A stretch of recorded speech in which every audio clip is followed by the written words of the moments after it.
2021-ից մինչև 2025 թվական։ Ուրեմն 2021 թվականին եղել է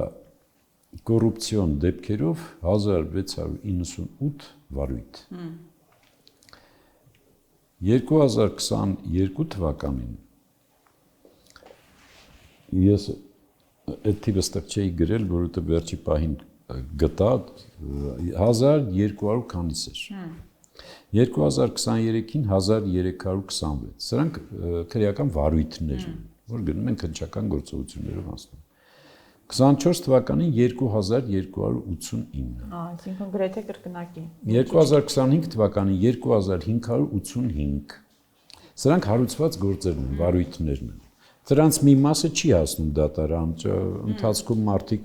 արդարանում են կամ քննությունը ցույց է տալիս, ոչ է, բայց վարույթների առկայությունը ցույց է տալիս, այս թվերը ցույց են տալիս, որ կոռուպցիոն ռիսկերը Հայաստանում չեն նվազել։ Չեն նվազել։ Այսինքն այդ ձեռքը սեղանի խփելով չի լուծվում կոռուպցիայի հարցը։